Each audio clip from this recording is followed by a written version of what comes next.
صلی و نسلم علی رسول الکریم اما بعد فاعوذ باللہ من الشیطان الرجیم بسم اللہ الرحمن الرحیم انما یعمر مساجد اللہ من آمن باللہ والیوم الآخر صدق اللہ مولانا العظیم الصلاۃ والسلام علیک یا رسول اللہ وعلی آلک وصحبک یا حبیب اللہ۔ مسجد کی فضیلت کے بارے میں آج کا درس ہے۔ اللہ رب العالمین نے ارشاد فرمایا، مساجد کو وہ لوگ آباد کرتے ہیں جو اللہ پر اور آخرت پر ایمان لاتے ہیں۔ مسجد کا لغوی معنی ہوتا ہے سجدہ کرنے کی جگہ۔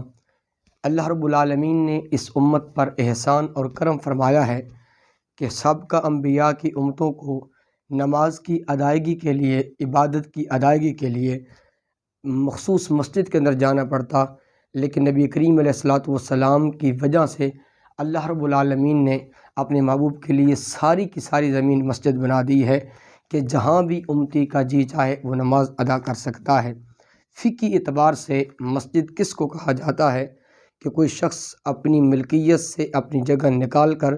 اللہ کی ملکیت میں وہ داخل فرما دیتا ہے، کر دیتا ہے، تو وہ چیز، وہ زمین اس کی ملکیت سے نکل جاتی ہے اور اس سے لوگ فائدہ اٹھا سکتے ہیں، وہ مسجد بن جاتی ہے، اور پھر اس کے اندر شور و غل، خرید و فروخت کیا ہے، ایسے امور وہ ممنوع ہو جاتے ہیں۔ مسجد ایک ایسی عبادت گاہ ہے، اللہ کا گھر ہے کہ جس کا ادب و احترام ہم پر ضروری ہے۔ مسجد کی فضیلت بیان کرتے ہوئے سرکار دو عالم صلی اللہ علیہ وآلہ وسلم نے ارشاد فرمایا، امام طبرانی نے المعجم الکبیر کے اندر نقل فرمایا ہے، حضور صلی اللہ علیہ وسلم نے ارشاد فرمایا، ابو سعید خدری سے مروی ہے کہ نبی کریم علیہ الصلوۃ والسلام فرماتے ہیں کہ اللہ اس بندے کے ساتھ محبت کرتا ہے جس کا دل مسجد کے ساتھ لگا رہتا ہے، یعنی جو اللہ کے گھر کے ساتھ، مسجد کے ساتھ محبت کرتا ہے تو وہ اللہ رب العالمین کا محبوب بندہ بن جاتا ہے۔ حلیۃ الاولیاء کے اندر سیدنا ابو سعید خدری رضی اللہ تعالیٰ عنہ سے یہ بھی روایت ہے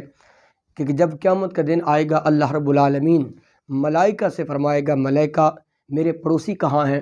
تو اللہ کے فرشتے اللہ رب العالمین کی بارگاہ میں عرض کریں گے، یا اللہ تیرے پڑوسی بھی ہیں، وہ کون ہیں؟ تو خالق و مالک رازق ہے۔ تو رب کی طرف سے آواز آئے گی کہ جو میری مساجد کو آباد کرنے والے تھے وہ میرے پڑوسی ہیں۔ کیا شان عطا فرمائی گئی ہے، کیا مقام عطا کیا گیا ہے کہ جو مسجد کو آباد کرتے ہیں اللہ رب العالمین ان کو اپنا پڑوسی فرما رہا ہے۔ سرکار دو عالم صلی اللہ علیہ وآلہ وسلم نے ارشاد فرمایا، حضرت سلمان اس کے راوی ہیں اور الجامع الصغیر امام طبرانی کی روایت ہے، حضور نے فرمایا کہ جب بندہ وضو کرتا ہے تو مسجد میں آ جاتا ہے تو وہ اللہ کا مہمان ہے اور اللہ اس کا میزبان ہے، تو فرمایا کہ اللہ جو میزبان ہوتا ہے اس پر مہمان کی تکریم لازم ہوتی ہے۔ بتائیں کہ اگر آپ کے پاس، میرے پاس کوئی مہمان آ جائے تو ہم اس کی عزت تکریم کرتے ہیں، تو جس کا اللہ میزبان بن رہا ہے اللہ اس کو کتنا مقام اور کتنی عزت اور کتنی شان عطا فرمائے گا۔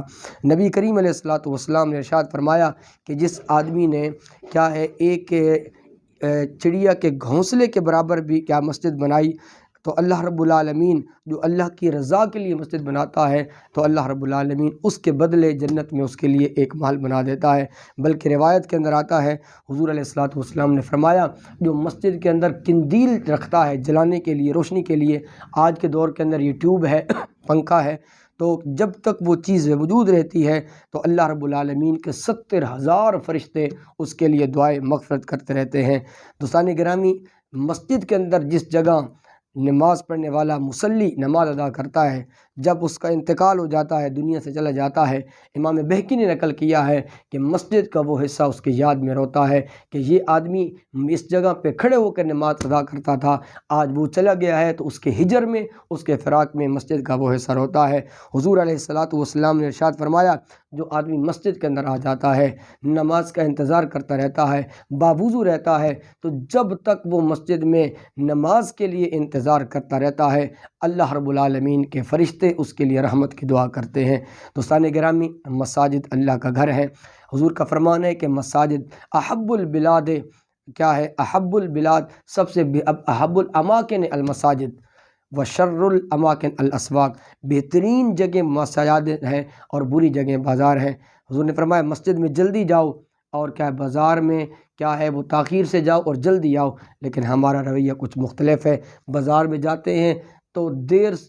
سب سے پہلے جاتے ہیں اور دیر سے وہاں گزار دیتے ہیں، مسجد میں آتے ہیں تو تھوڑے سے لمحے کے لیے آتے ہیں، ہم بیٹھ بھی نہیں سکتے اور گھروں کو واپس آ جاتے ہیں۔ مساجد صرف رمضان کے اندر آباد نہ کریں، بلکہ اللہ کی بارگاہ میں دعا کریں کہ اللہ جس طرح ماہ رمضان کے اندر مساجد کو آباد قرآن کی صورت میں، کیا نمازوں کی صورت میں، تلاوت کی صورت میں اور جمعے کی ادائیگی کی صورت میں یہ توفیق دی ہے، ہمیں پورا سال اسی طرح مساجد کو آباد کرنے کی توفیق عطا فرما۔ دعا ہے جو کچھ بیان کیا ہے اللہ رب العالمین ہم کو عمل کی توفیق عطا فرمائے۔ مساجد کو ایک مہینہ نہیں،